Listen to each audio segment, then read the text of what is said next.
ঝাড় ফুঁক এটা বৈধ।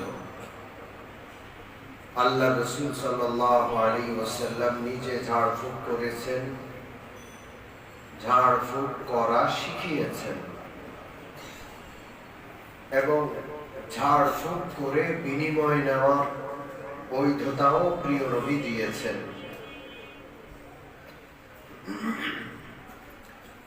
তাবিজ কবজ এটাও কিছু শর্ত সাপেক্ষে বৈধ। আল্লাহ রাসূল সরাসরি তাবিজ লিখেন নাই, কিন্তু প্রিয় নবীর সাহাবী, তাবেঈন এবং পরবর্তী উলামায়ে কেরাম বুজুর্গরা তাবিজ দিয়েছেন। হাদিস থেকে তাবিজ দেওয়ার বিষয়টি প্রমাণিত। এই জন্য তাবিজ দেওয়া কিছু শর্ত সাপেক্ষে তাবিজ লটকানো এটা বৈধ। এই ক্ষেত্রে আমাদের কিছু ভাই বাড়াবাড়ি করেন, কিছু ভাই ছাড়াছাড়ি করেন। ছাড়াছাড়ি যারা করেন তারা তাবিজ কবজকে শিরিক মনে করে এবং ঢালাও ভাবে যে কোনো তাবিজ শিরিক এটা বলে বেড়ান। পক্ষান্তরে যারা বাড়াবাড়ি করে তারা সব কাজেই তাবিজ তালাশ করে। তাদের কোনো চেষ্টা, কোনো কাজের সমাধানের প্রতি তাদের চেষ্টার কোনো আগ্রহ নেই। তারা সমস্ত কিছুর সমাধান তাবিজের মাধ্যমে চায়। এটাও বাড়াবাড়ি। তাবিজ এটি একটা চিকিৎসা, ঝাড়ফুঁক এটা একটা চিকিৎসা। অ্যালোপ্যাথিক, হোমিওপ্যাথিক চিকিৎসা যেমন, কোরআনী তাদবীরও একটা চিকিৎসা। অন্যান্য চিকিৎসা পদ্ধতির মাধ্যমে মানুষ উপকার পায়, আবার অনেক সময় উপকার পায়ও না। আল্লাহর হুকুম হলে উপকার হয়, আল্লাহ রাব্বুল আলামিনের হুকুম না হলে উপকার হয় না। ঠিক ঝাড়ফুঁক, তাবিজ কবজের মাধ্যমেও আল্লাহর হুকুম হলে উপকার হবে, আল্লাহর হুকুম না হলে উপকার হবে না। বিষয়টা এতটুকু। তো যে সকল ভাইরা তাবিজ কবজকে শিরিক বলেন তাদের দলিলগুলো আমরা পর্যালোচনা করছিলাম। সর্বপ্রথম আমরা ওই সকল দলিল দিয়েছি যার মাধ্যমে প্রমাণিত হয় যে তাবিজ কবজ ঝাড় ফুঁক এটা জায়েজ বা বৈধ। এই সমস্ত দলিল শেষ করার পর তাবিজ কবজ অবৈধ বা শিরিক বোঝা যায় এমন কিছু হাদিস আছে, সেগুলো আমি আপনাদের সামনে বলছি এবং সেগুলোর জবাবও আপনাদের সামনে ইনশাআল্লাহ পেশ করা হবে। গত সপ্তাহে একটা হাদিস আমরা পড়েছি, দীর্ঘ একটি হাদিস। সেই হাদিসে প্রিয় নবী সাল্লাল্লাহু আলাইহি ওয়াসাল্লাম বলেছেন, সর্বপ্রথম বিনা হিসাবে যে ৭০,০০০ আল্লাহর বান্দাকে আল্লাহ জান্নাত দিবেন, সেই ৭০,০০০ বান্দাদের কয়েকটা গুণ হবে। ১ নম্বর গুণ, তারা কোনো কিছুকে অলক্ষণে মনে করবে না। ২ নম্বর গুণ, তারা তাবিজ কবজ করবে না। ৩ নম্বর গুণ, তারা দাগিয়ে চিকিৎসা করবে না। জাহিলি যুগে যখন কোনো চিকিৎসা কাজে লাগছে না, তখন লোহা আগুনে পুড়িয়ে লাল করে দাগানো হতো। আল্লাহ রাসূল এই দাগানোর চিকিৎসার বিপক্ষে ছিলেন। ৪ নম্বর, যারা আল্লাহর উপর ভরসা রাখে, এই ৪টা গুণ যাদের থাকবে তারা ৭০,০০০ বিনা হিসাবে সর্বপ্রথম জান্নাতের যে বিশাল দল হবে, আল্লাহ তাদেরকে সেই দলের অন্তর্ভুক্ত করে নেবেন। তাহলে বাহ্যিকভাবে বোঝা যাচ্ছে তাবিজ কবজ এটা করা যাবে না, না করলে ৭০,০০০ জান্নাতীদের অন্তর্ভুক্ত হওয়া যাবে। এই ছাড়া আরো ২-১টা হাদিস আছে। যেমন একটি হাদিস রয়েছে আবু দাউদ শরীফ, হাদিস নম্বর ৩৩৮৫, ইবনে মাজাহ শরীফ হাদিস নম্বর 3521, মুসনাদে আহমদ ইবনে হাম্বল হাদিস নম্বর 3433। আল্লাহ রাসূল সাল্লাল্লাহু আলাইহি ওয়াসাল্লাম বলেছেন, ইন্নার রুকা ওয়াত তামাইম ওয়াত তাওলাতা শিরকুন। নিশ্চয়ই ঝাড়ফুঁক করা, তাবিজ কবজ করা, তাওলা নামক একটা মন্ত্র আছে, সেই মন্ত্র পড়া, এগুলো সব শিরিক। বাহ্যিকভাবে বোঝা যাচ্ছে তাবিজ কবজ করাও কি হয়ে যায়। সম্মানিত উপস্থিতি, রোকা মানে ঝাড়ফুঁক করা। এই হাদিস দ্বারা বোঝা যাচ্ছে ঝাড়ফুঁক ও শিরিক। তাওলা অর্থের অর্থ তাবিজ কবজ করা হচ্ছে। তাওলার অর্থ অনেকে তাবিজ কবজ করা বলছেন। যদি এটা অর্থ ধরে নেওয়া হয় তাহলে এটা শিরক হয়ে যায়। তাহলে এই হাদিসের জবাব কি হবে? এই হাদিসে তো আছে তাবিজ কবজ শিরক। আমরা জবাব দিব, একটু অপেক্ষা করুন আপনারা। আরো দুই একটা হাদিস আপনাদেরকে শোনাই। মুসনাদে আহমদ ইবনে হাম্বল নামক কিতাবের 17422 নম্বর হাদিস। প্রিয় নবী সাল্লাল্লাহু আলাইহি ওয়াসাল্লামের নিকট 9 ব্যক্তি আসলো মুসলমান হওয়ার জন্য। কয় ব্যক্তি? আল্লাহর রাসূলের হাতে হাত দিয়ে বায়াত হবে। প্রিয় নবী সাল্লাল্লাহু আলাইহি ওয়াসাল্লাম, ভুল বলছি, আল্লাহ রাসূলের কাছে 10 ব্যক্তি আসছে। কয় ব্যক্তি? আল্লাহ রাসূল সাল্লাল্লাহু আলাইহি ওয়াসাল্লাম 9 ব্যক্তিকে বায়াত করলেন, এক ব্যক্তির বায়াত গ্রহণ করলেন না।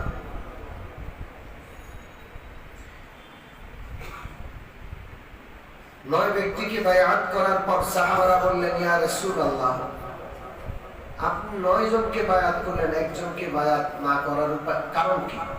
কেন করলেন না?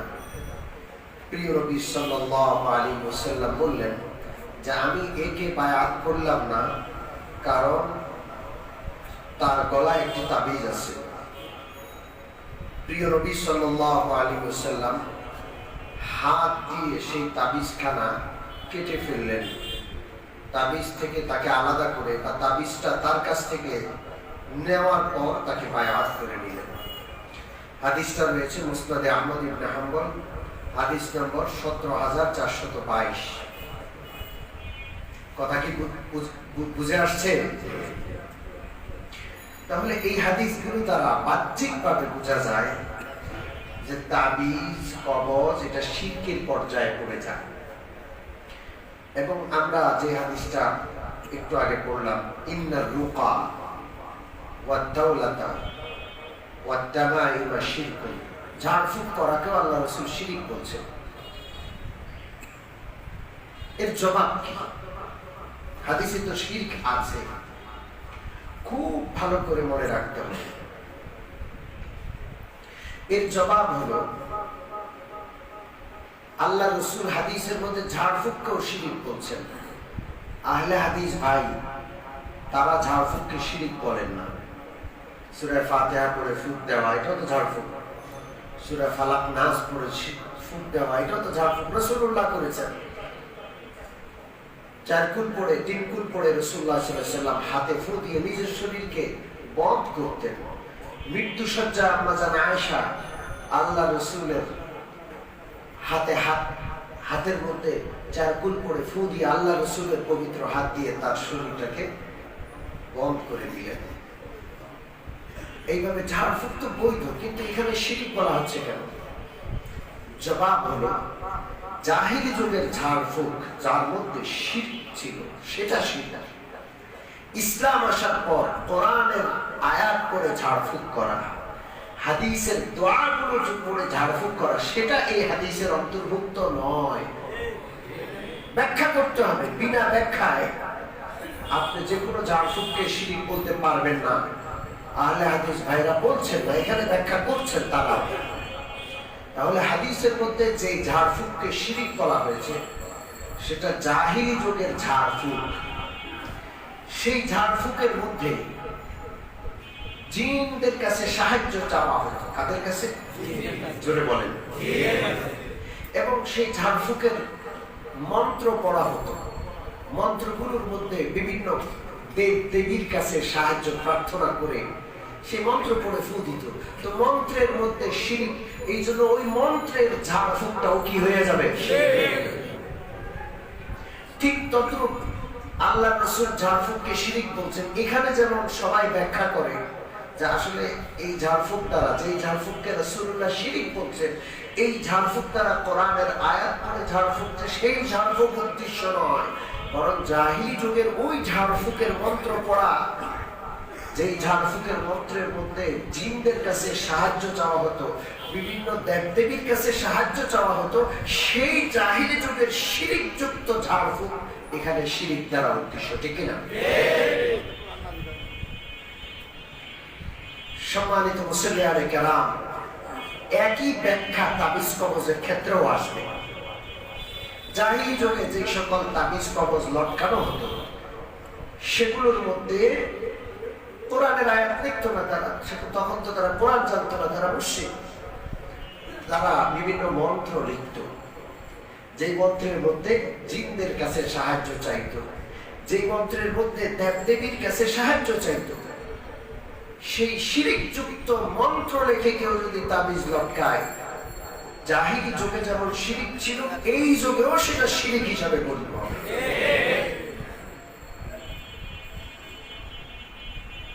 আর তাছাড়া এখানে যে বলা হয়েছে ইন্নার রুকা ওয়াত তামাইম, তামাইম তাবিজ, তামাইমের অর্থ তাবিজ নয়। এই অর্থটা একটু ভুল অর্থ করা হচ্ছে। তামাইম এটা তামিমার বহু বচন। তামাইম অর্থ যেভাবে তাবিজ বলা হচ্ছে, এটা সঠিক অর্থ নয়। তামাইম তামিমার বহু বচন। তামিমা শব্দের অর্থ তাবিজ নয়। তামিমা শব্দের অর্থ জাহিলি যুগে এক প্রকারের গুটি শামুক ছিল। ওই শামুকগুলোকে দাগার ভিতরে ঢুকিয়ে বাচ্চাদের কোমরে বা গলায় বাঁধত। এটা জাহিলি যুগের কথা, তো অনেক আগে। আমরা ছোটবেলায় দেখেছি বিভিন্ন রকমের শামুক দিয়ে তাগার মধ্যে, রশির মধ্যে শামুক গেঁথে গেঁথে বাচ্চাদের গলায় এবং কোমরে বেঁধে দিতে ছোটবেলায় আমরা দেখেছি। মুরব্বীরা কি দেখেছেন? হ্যাঁ, শামুক চিত্র করে শামুক কোমরে গলায় বাঁধত। তামিমা বা তামাইম মানে ওই রকমের গুটি শামুকের তাবিজ। যে কোনো তাবিজকে তামিমা বলা হয় না।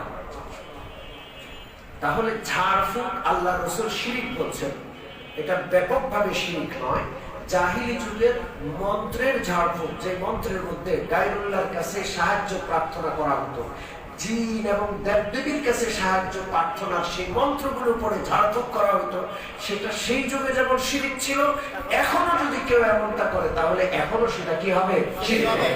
যে কোনো ঝাড়ফুঁক শিরক নয়, কারণ ঝাড়ফুঁক রাসূলুল্লাহ করেছেন, ঝাড়ফুঁক শিখিয়েছেন রাসূলুল্লাহ, ঝাড়ফুঁক সাহাবারা করেছেন, এখনো আমরা ঝাড়ফুঁক করি। ঠিক কিনা? তাহলে ব্যাপকভাবে ঝাড়ফুঁক যেমন শিরক নয়, বরং ব্যাখ্যা সাপেক্ষ। ঠিক তদ্রুপ ব্যাপকভাবে তাবিজ কবর শিরক নয়, বরং ব্যাখ্যা সাপেক্ষ বিষয়। ওই তাবিজ কবর শিরক যেটার মধ্যে কোরআনের আয়াতও নাই, আল্লাহ রাসূল থেকে বর্ণিত হাদিসের দোয়াগুলোও নাই, দুর্বুদ্ধ কিছু মন্ত্র লেখা, যে মন্ত্রের মধ্যে জিন বা দেবদেবী বা গায়রুল্লাহর কাছে কোন রকমের সাহায্য চাওয়া হয়েছে, সেই তাবিজ কবজ আগেও শিরক ছিল, এখনো সেই ধরনের তাবিজ কবজ কেউ যদি করে, লিখে বা লটকায়, সেটা তার জন্য শিরক হবে। ব্যাখ্যাটাকে বুঝে আসছে? সম্মানিত মুসল্লিয়ানে কেরাম, একটা হাদিস পেলে এই হাদিসটা নিয়ে একদিকে দৌড় দেওয়া, এর আগে পরে এই হাদিসটার ব্যাখ্যা আছে কি আছে না, কোন রকমের কোন ব্যাখ্যা মুহাদ্দিসিন বা হাদিস বিশারদ করেছেন কি করেননি, এই বিষয়টা যাচাই বাছাই না করে ডাইরেক্ট না বুঝে এই হাদিস নিয়ে দৌড় দেওয়া, এটা হলো আহলে হাদিসদের কাজ। কি আজব বিষয়! এদের জ্ঞানের স্বল্পতা দেখে হাসতে হয়। সম্মানিত মুসল্লিয়ানে কেরাম, মক্কা শরীফে যেহেতু তারা অন্য মাযহাবের, হাম্বলি মাযহাবের বেশিরভাগ মক্কা শরীফের ইমামগণ সৌদি আরবে হাম্বলি মাযহাবের অনুসারী, তারা জানাজায় একদিকে সালাম ফিরা, এটাও একটা সুন্নাহ। আমরা জানাজায় কয় দিকে সালাম ফিরাই, এটাও আর একটা সুন্নাহ। কোন এলাকায় আল্লাহ রাসূলের একটা সুন্নাহ যদি প্রচলিত থাকে, অপর সুন্নাহ সাধারণ মানুষ চিনে না, ওই সুন্নাহটা এনে এখানে দ্বন্দ্ব বাঁধানো, এটা মারাত্মকতম কবিরা গুনাহ। যেমন আমিন আস্তে বলাও সুন্নাহ, আমিন জোরে বলাও রাসূলুল্লাহ সুন্নাহ।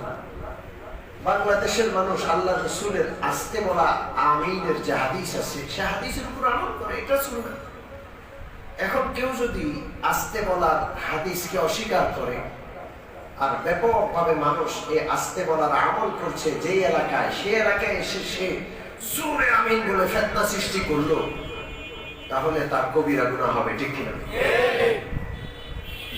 গত সপ্তাহে উত্তরা 14 নম্বর সেক্টরে একটা জানাজার নামাজ, লাশ আসছে নামাজ পড়ানোর জন্য। লাশের এক আত্মীয় আসছে, ইমাম সাহেব আমি নামাজ পড়াবো, আমার আত্মীয়। যে লোকটা নামাজ পড়াতে চাচ্ছে না, উনি সম্ভবত ক্যান্টনমেন্টে কোনো একটা পদে চাকরি করে। তিনি এসে জানাজার নামাজ পড়াইলেন, ইমাম সাহেব ছেড়ে দিলেন, যে আত্মীয় আছে তিনি চাচ্ছেন পড়া। কিন্তু এই লোক কি করলো, জানাজার নামাজে এক সালাম ফিরে আর এক সালাম আর দেয় না। এখন মুসল্লি সবাই ডান দিকে সালাম ফিরে দাঁড়ায় গেছে, তিনি বাম দিকে আসসালামু আলাইকুম বলে না কেন। দীর্ঘক্ষণ এমনি দাঁড়ায় থাকার পর দেখলো যে ডান দিকে বলে না, ইমাম সাহেব কাটা ধরছে। তখন মসজিদের মধ্যে শোরগোল বেঁধে গেল, কে নামাজ পড়াই, কে এটা নামাজ পড়েছে, কই গেছো, এক সালাম ফিরে আমরা একদিকে তাকাই রইলাম। তখন মুসল্লিরা তারা কয় ধর মার, কোত্থেকে আইসি দুষ্ট, জানাজা পড়াইতে পারে না, ওরে কে গেছে জানাজা পড়াইতে। দেখেন দুদিকে সালাম ফেরানো, এটাও একটা সুন্নাহ, এটাও একটা। এখন একদিকে সালাম ফিরে মুসল্লিদের মধ্যে ফিতনার বিভ্রান্তি সৃষ্টি করলো এই লোক, মারামারি হাঙ্গামা সৃষ্টি করলো এই লোক, কবিরা গুনাহ করলো। যদিও ওইটাও একটা সুন্নাহ, কিন্তু একটা সুন্নাহ কোন এলাকায় যখন প্রচলিত থাকে, সাধারণ মানুষ সেই সুন্নাহর উপর আমল করছে, তাদের সেখানে আরেকটা অপরিচিত সুন্নাহ এনে সেখানে দ্বন্দ্ব, সংঘাত, মারামারি হাঙ্গামা সৃষ্টি করা, এটা কি? জোরে বলেন কি? কবিরা গুনাহ, নিষেধ, বিশাল সেখানে গন্ডগোল, তাকে ধর মার, এই অবস্থা। এই কাজগুলো করে আহলে হাদিস। অল্প বিদ্যা ভয়ঙ্কর, অল্প বিদ্যা আর এই কাজটা করে। এই জন্য ওদের ফাঁদে পা দেওয়া যাবে না, তওবা করে ফিরে আসতে হবে যারা ওদের ফাঁদে পা দিয়েছে। প্রতিটা মাসলা, যে মাসলায় তারা বিভ্রান্তি সৃষ্টি করছে, আমরা যেহেতু পড়াশোনা করি, আমরা পড়াই। আমি 2টা মাদ্রাসায় বুখারী পড়াই, প্রায় 8-10 বছর তিরমিজিও পড়াইছি, হাদিসের বিভিন্ন গ্রন্থ আমি পড়াই। আর ওরা একটা বাংলা অনুবাদ, ইসলামিক ফাউন্ডেশন অনুবাদ, ওদের তাওহীদ প্রকাশনীর একটা অনুবাদের 2-1টা হাদিস পড়ে ওরা লাভ দেয়। এই হাদিসের বিপরীত যে আমার হাদিস থাকতে পারে বা ব্যাখ্যা সমৃদ্ধ, এই হাদিসটা ব্যাখ্যা সাপেক্ষ, এটা তাদের বুঝার মতো ক্ষমতা, বুদ্ধি, বিবেক আর নাই। এই জন্য এই আহলে হাদিস ভাইদের ফাঁদে কেউ পা দিবেন না, রাজি আছেন? আমাদের বিপরীত কোন হাদিস যদি বলে, হাদিস বললেও আপনি বলবেন যে এই হাদিসটার ব্যাখ্যা হয়তো আপনি বুঝেন না, আমি আমার হুজুরের কাছ থেকে বিষয়টা জেনে নেব। রাজি আছি? অন্যদেরকে মুশরিক বলবেন না, ওদের ফাঁদে পা দিয়ে কারো নামাজ হয় না এটা বলবেন না, তাহলে আপনি কিন্তু কবিরা গুনাহ করে ফেললেন। ঠিক না? সম্মানিত মুসল্লিয়ানে কেরাম, এখানে একটা কথা আপনাদের বলি, সেটা হলো অনেক সময় যারা শিরকি কর্মকাণ্ড করে, যেমন আমাদের দেশের মগ, আমাদের দেশের মগেরাও তাবিজ তোমার করে। মগ বুঝেন? বৌদ্ধদের একটা জাতিকে কি বলে? মগারাও তাবিজ তোমার করে।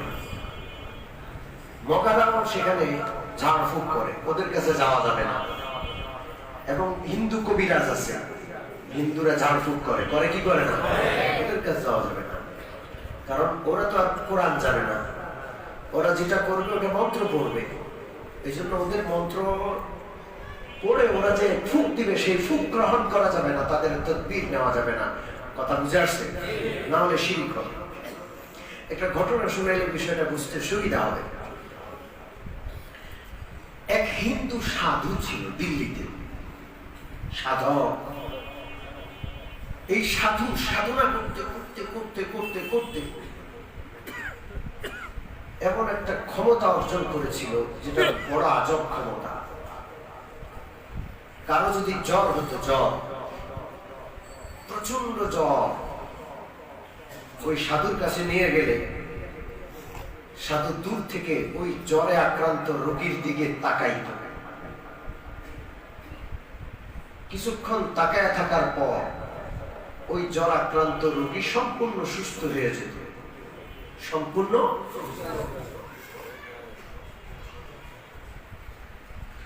যত জ্বরে আক্রান্ত রোগী সব হিন্দু সাধুর কাছে যাইত। তার চাহনির দৃষ্টি শক্তির একটা ক্ষমতা ছিল, সে তাকাইলে জ্বরটাকে, জ্বরের গরমটাকে সে চুষে নিয়ে নিতে পারত কিভাবে যেন। এই সময়টা ছিল সম্ভবত নিজামউদ্দিন আউলিয়া রহমতুল্লাহ আলাইহির সময়। নাম শুনেন নাই? আল্লাহ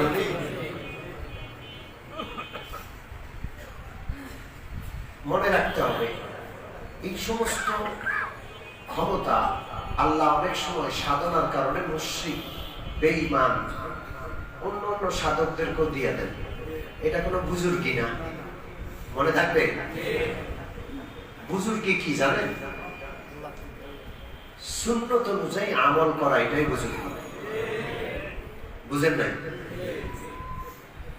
আপনি কে আল্লাহর ওলি, কে বুজুর্গ, এটা বোঝার একটা উপায় মনে রাখবেন, সেটা হলো যেই ব্যক্তি আল্লাহর হুকুম যত বেশি পালন করবে, যেই ব্যক্তি প্রিয় নবী মুহাম্মদুর রাসূলুল্লাহ সাল্লাল্লাহু আলাইহি ওয়াসাল্লামের সুন্নাহ যত বেশি পালন করবে, ওই লোকটা হলো আল্লাহর তত বড় ওলি।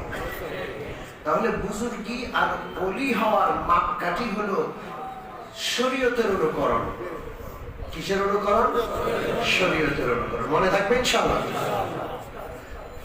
হযরত হাকিমুল উম্মাহ থানভী রাহমাতুল্লাহ আলাইহি এক বুজুর্গের কথা লেখেন। আল্লাহ তাআলা তাকে আজব ক্ষমতা দিয়েছিলেন। ওই বুজুর্গের সবসময় জ্বর থাকতো, কঠিন জ্বর, এমন একটা অসুস্থতা যে সব সময় তার গায়ে জ্বর। তিনি আল্লাহর কাছে দোয়া করতেন, আল্লাহ আপনি যে আমাকে অসুস্থতা দিয়েছেন, আমি এতেও সন্তুষ্ট। আপনি যে ব্যাপারে রাজি, আমিও সেই ব্যাপারে রাজি। কিন্তু ইয়া আল্লাহ, নামাজের সময় যখন হয়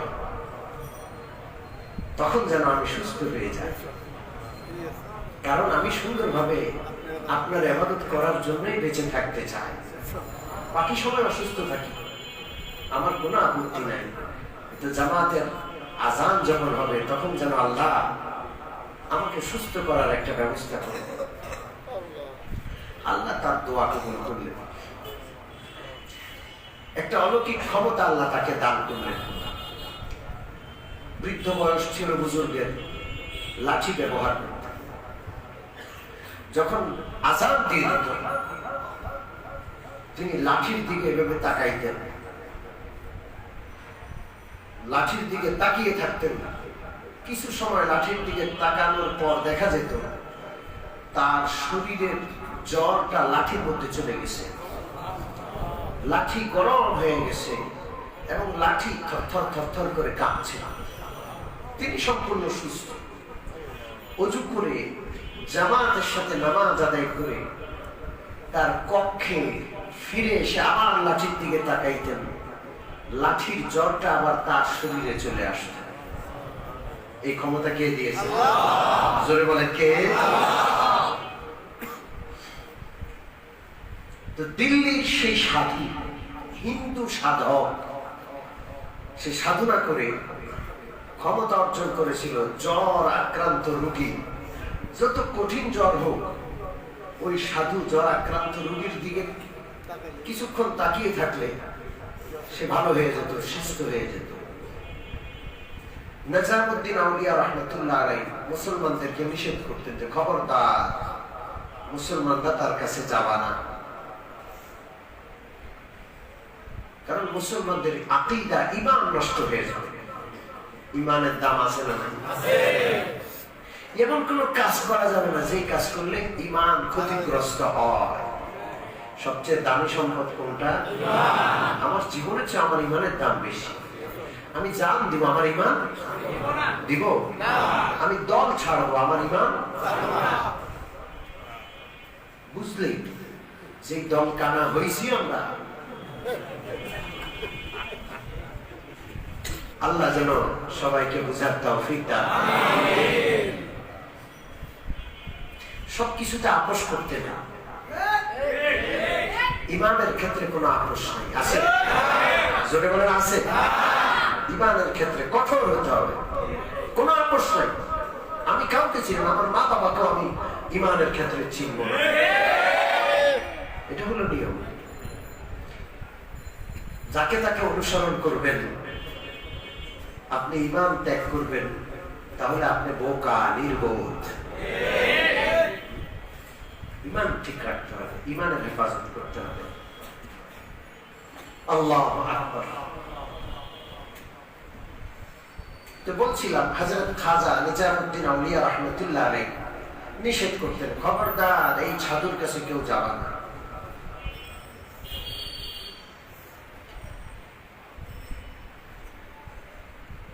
একদিন ঘটনার চক্রে নিজামুদ্দিন আউলিয়া রহমতুল্লাহ আলাইহি খুব জ্বর আক্রান্ত হলেন। এত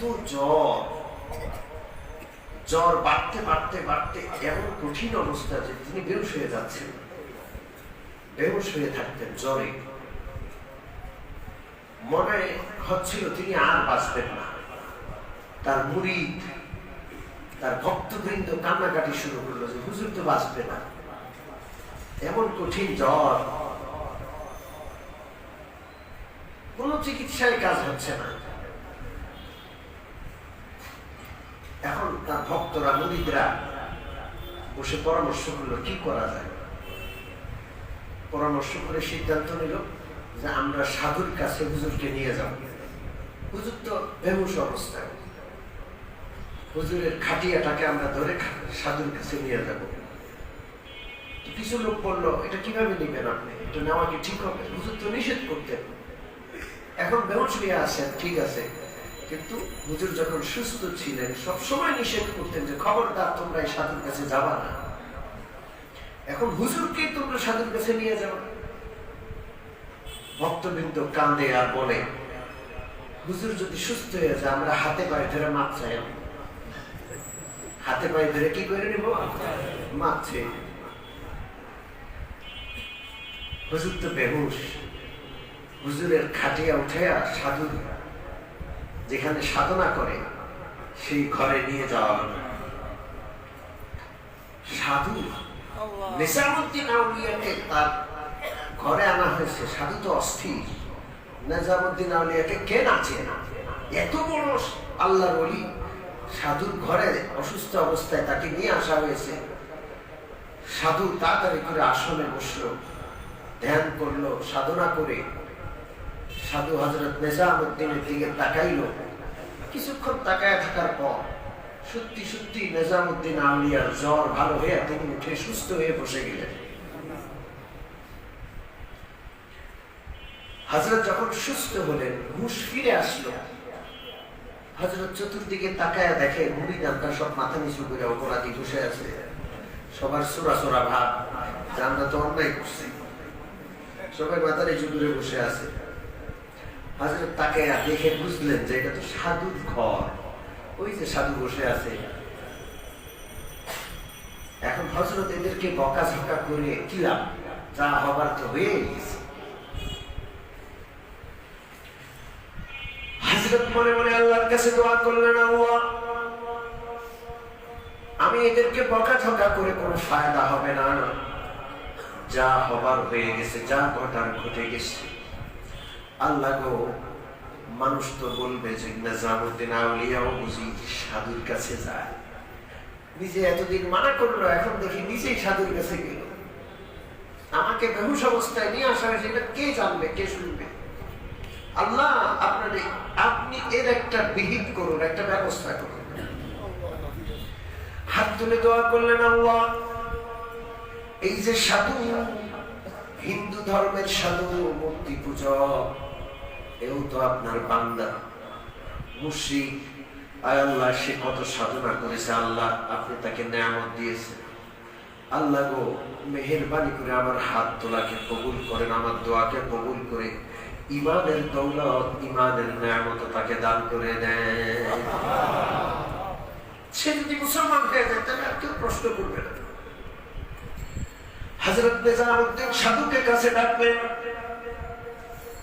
জিজ্ঞেস করলেন, সাধু এত বড় নেয়ামত তুমি কিভাবে হাসিল করলা?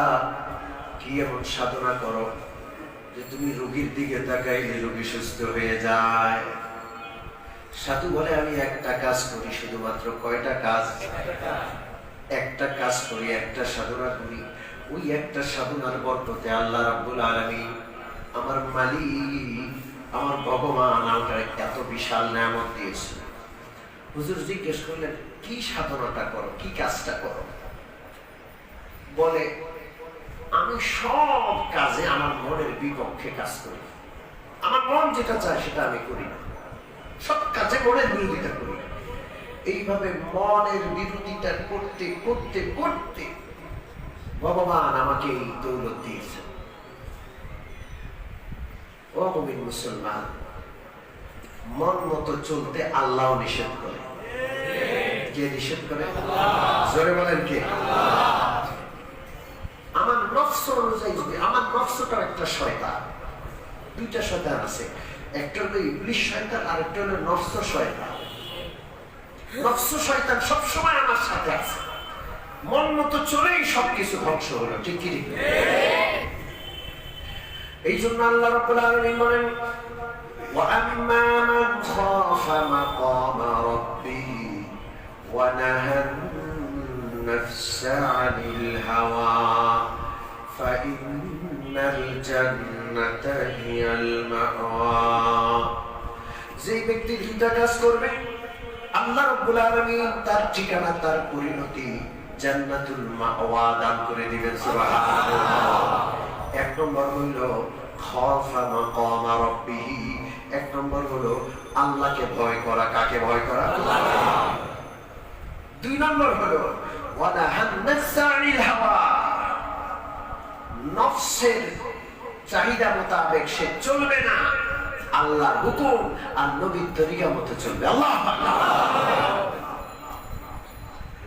আমার আব্বা এভাবে বলতেন যে আল্লাহকে ভয় করো আর নফসের ঘাড়ের উপর এক কদম রাখো, দ্বিতীয় কদম আল্লাহর জান্নাতে পড়বে।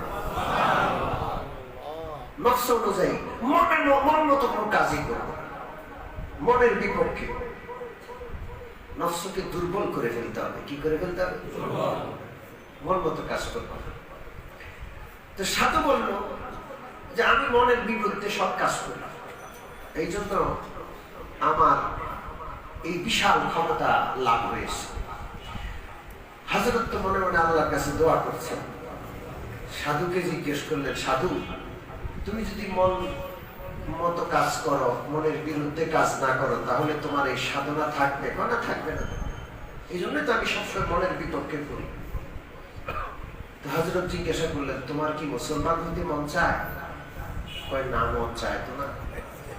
তাইলে আমি মনের বিরুদ্ধে মুসলমান হয়ে গেলাম, আর না হয় এই সাধনার সবকিছু ধ্বংস হয়ে যাবে। আল্লাহ আল্লাহওয়ালাদের তীক্ষ্ণ মেধা কে দেন? জোরে বলেন, কে? আল্লাহ। যারা আল্লাহর হুকুম মানে না, যত বেশি আল্লাহর হুকুম থেকে যে দূরে, ও অত বড় গাধা হয়ে যায়। আশ্চর্য হবে। আল্লামা মামুনুল হকের যে আলোচনা, আল্লামা ফয়জুল করিমের যে আলোচনা, এবং বিজ্ঞ উলামায়ে কেরামের যে যৌক্তিক আলোচনা, এর সামনে ওই ভাস্কর্যওয়ালা নাস্তিকদের যুক্তির কোন দামই নাই। মনে হয় যে মাথায় গোবর ছাড়া আর কিছু নেই। কি বলবো এদের কথা? যখন যুক্তি কেমন আজব দেখেন, যখন শিখা চিরন্তন তৈরি করলো, শিখা চিরন্তন আছে, শিখা চিরন্তন সরোয়ার্দী উদ্যানের পাশে শিখা চিরন্তন আছে না নাই? শিরকি কাজ। এখন যেমন ভাস্কর্য বানানো হবে, দাবি করা হচ্ছে শিরকি কাজ। শিখা চিরন্তন শিরকি কাজ যখন করা হচ্ছিল, সারা দেশের উলামায়ে কেরাম আন্দোলন করেছে। চিরন্তন একমাত্র কে? আল্লাহ। আর কেউ চিরন্তন না।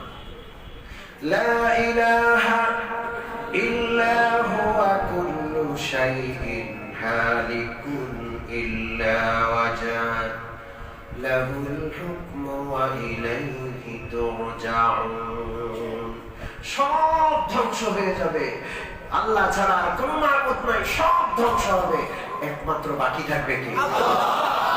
কুল্লু মান আলাইহা ফানি ওয়া ইয়াবকা ওয়াজহু রাব্বিকা যুল জালালি ওয়াল ইকরাম।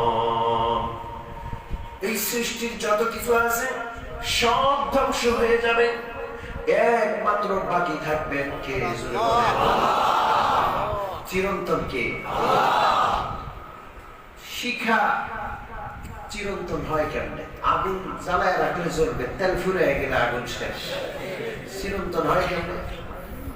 গ্যাসের লাইন দিয়েছেন এই জন্য আগুন জ্বলছে, গ্যাসের সুইচ বন্ধ করে দিলে আগুন। চিরন্তন হয় কেমনে? শিখা চিরন্তন যখন বানায়, উলামায়ে কেরাম বলেছেন এটা অগ্নি পূজারীদের কাজ। ঠিক না? নাস্তিকরা শুধু মুসলমান নয়, আর সবকিছু হয়। কখনো অগ্নি পূজারী হয়, কখনো মূর্তি পূজারী হয়। ঠিক না?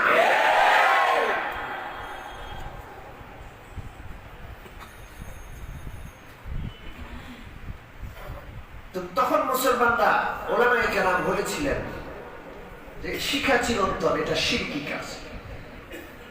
তো দেখেন উলামায়ে কেরামের এই আলোচনা বা এই দাবির বিপরীতে নাস্তিকদের যুক্তি।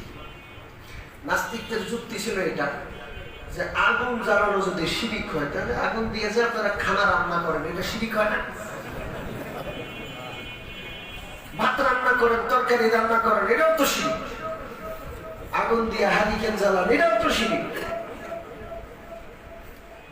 ওদের মাথায় গোবর ছাড়া আর কিছু। অগ্নি পূজারীর মতো আগুনকে চিরন্তন বলা বা চিরন্তনের মতো করে আগুনকে জ্বালায়া রাখা আর আগুন দিয়া ভাত রান্না করা এক জিনিস। এটা বুঝার জন্য যে বুদ্ধি দরকার, ওই বুদ্ধি তো ওদের নাই। ওদের আকলে কুত্তায় পেশাব করছে।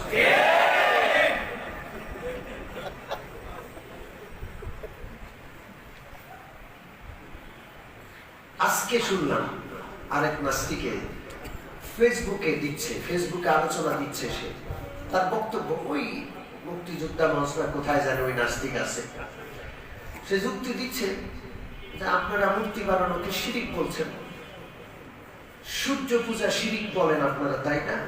চন্দ্র পূজারীরা চন্দ্র পূজা করে শিরিক বলেন। সূর্য পূজা করে যদি শিরিক হয়, তা আপনারা সূর্যের আলো কেন গ্রহণ করেন? এটাও তো শিরিক।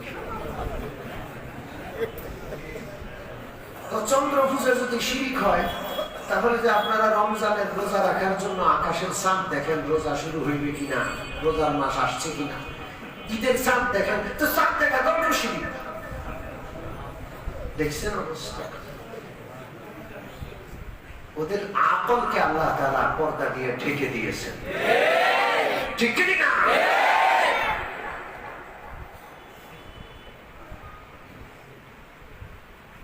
যাই হোক, নাস্তিক যারা হয় তারা একেবারেই বোকা হয়ে যায়। যারা আল্লাহকে মানে, আল্লাহ রসুলকে মানে, আকল তৈরি করছেন কে?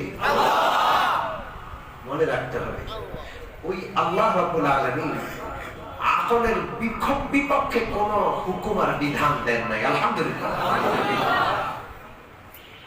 যাই হোক, হযরত নিজামউদ্দিন আউলিয়া রাহমাতুল্লাহ আলাইহি তাকে বললেন, তোমার তো মুসলমান হইতে মন চায় না। কয় না, মন চায় না। তাহলে মুসলমান হও, কারণ সারা জীবন মনের বিপক্ষে কাজ করেছো, এই জন্য এই সাধনার বরকতে আল্লাহ তোমাকে এত বড় ক্ষমতা দিয়েছেন। আজকে মুসলমান হইতে মন চায় না, অতএব মনের বিপক্ষে গিয়ে মুসলমান হও, না হয় আমি নিজামউদ্দিন বললাম তোমার এই যে নেয়ামত আল্লাহ দিয়েছেন এটা আজকে থেকে শেষ হয়ে যাবে। নিজামউদ্দিন আউলিয়া নুরানি চেহারার দিকে তাকাইয়া সাধুর মনের ভিতরে হেদায়েতের আগ্রহ আর উৎসাহ জন্ম নিল। আল্লাহওয়ালাদের চেহারার মধ্যে হেদায়েত আছে না? যারা আল্লাহওয়ালাদেরকে মহব্বত করে চেহারার দিকে তাকায়, ওই চেহারার তাকানি চাহনির দিকে, চাহনির কারণে আল্লাহ তাদেরকে হেদায়েত দিয়ে দেন। কিন্তু যারা গালমন্দ করে, তুই টাকারি করে, আল্লাহওয়ালাদের আলেমদের তুই করে বলছে, সারা দেশে আলেম হাফেজ ধর্মপ্রাণ মুসলমানদেরকে যারা গালমন্দ করছে, আমরা তোমাদের গালমন্দের কোনো জবাব দেব না, এগুলো সব আল্লাহ দরবারে নালিশ আকারে পেশ করে দিলাম। তোমাদের এক একজনকে ধরবেন আমার আল্লাহ, ইনশাআল্লাহ। আল্লাহই যথেষ্ট। আল্লাহর ওলির চেহারার দিকে তাকাইয়া, চোখের দিকে তাকাইয়া সাধুর মন গলে যায়, দু চোখ বেয়ে পানি পড়ে। সাধু বলে, নিজামউদ্দিন হাতটা বাড়ান, আর এক মুহূর্ত দেরি নয়, আপনার হাতে হাত দিয়ে আমার মনের বিপক্ষে আমি আজকে মুসলমান হব, ইসলামের কালমা পড়ব, লা ইলাহা ইল্লাল্লাহু মুহাম্মাদুর রাসূলুল্লাহ। সাধু মুসলমান হয়ে আল্লাহ। তাহলে আমরা বুঝলাম যে অমুসলিমদের কাছ থেকে কোনো ঝাড়ফুঁক নেওয়া যাবে, মক্তদের কাছ থেকে তাবিজ আনা যাবে। মুসলমান আল্লাহওয়ালা আলেমদের কাছে যাব, যারা কোরআন হাদিস বুঝে, তাবিজ কোনটা জায়েজ কোনটা জায়েজ না এটুকু বুঝার ক্ষমতা যাদের আছে। আর নাহলে তাবিজ বাদ দেন, শুধু ঝাড়ফুঁক করেন। সূরা ফাতিহা সব রোগের ওষুধ, সব রোগের ওষুধ। সূরা ফাতিহার অপর নাম সূরাতুশ শিফা। কি নাম? আপনার পেট ব্যথা করছে, নিজেই সূরা ফাতিহা পড়ে নিজেকে দম করেন, ফু দেন। নিজেই পানির মধ্যে পড়ে সূরা ফাতিহা পড়ে ফু দিয়ে নিজেই পান করেন। সন্তানের অসুখ, বিবির অসুখ, ঘরের কারো সমস্যা, আপনি নিজেই আল্লাহর উপর বিশ্বাস করে সূরা ফাতিহাকে পড়েন এবং দম করেন, ইনশাআল্লাহ ভালো করার মালিক কি আল্লাহ। তাহলে এই কয়েক সপ্তাহ আলোচনা খোলাসা হলো ঝাড়ফুঁক করা কোরআনী আয়াত দিয়ে, হাদিসের দোয়া দিয়ে ঝাড়ফুঁক করা বৈধ। ঠিক তদ্রুপ কোরআনী আয়াত দিয়ে, হাদিসের বিভিন্ন দোয়া দিয়ে তাবিজ কবজ বৈধ। কিন্তু কোরআন হাদিসের আয়াত বা দোয়া ছাড়া কোন মন্ত্রতন্ত্র দিয়ে ঝাড়ফুঁক অবৈধ। মন্ত্রতন্ত্র যেগুলোর মধ্যে গায়রুল্লাহর কাছে সাহায্য চাওয়া হয়, ঝাড়ফুঁক ঝাড়ফুঁক ওগুলোর দ্বারা যেমন হারাম, ওগুলোর দ্বারা তাবিজ কবজ হারাম। ব্যাপকভাবে তাবিজ কবজ হারাম না, ব্যাপকভাবে ঝাড়ফুঁক হারাম না। রাসূলুল্লাহ ঝাড়ফুঁক করেছেন, সাহাবারা ঝাড়ফুঁক করেছেন, এমন কি বিনিময় নিয়েছেন। আর সাহাবারা অনেকেই তাবিজও লিখেছেন, তাবিজ দিয়েছেন, কথা ঠিক না? এজন্য ব্যাপকভাবে তাবিজ কবর ঝাড়ফুঁক এগুলো কি নয়, শিরক নয়। মনে থাকবে ইনশাআল্লাহ। আল্লাহ তাআলা যেন বিষয়টি আমাদের মনে রাখার তৌফিক দান করেন। এগুলোর ব্যাপারে যারা বিভ্রান্তি ছড়ায় তাদের বিভ্রান্তিতে পা না দিওয়ার আল্লাহ আমাদেরকে তৌফিক দান করেন। আমিন। ওয়া আখিরু দাওয়ানা আলহামদুলিল্লাহি রাব্বিল আলামিন ওয়া সাল্লাল্লাহু তাআলা আলা খায়রি খালকিহি মুহাম্মাদিন ওয়া আলিহি ওয়া আসহাবিহি আজমাইন। আলহামদুলিল্লাহি রাব্বিল আলামিন। আচ্ছা, মুনাজাতের আগে একটা কথা বলি, এটা লাইভ কেটে দেন। সেটা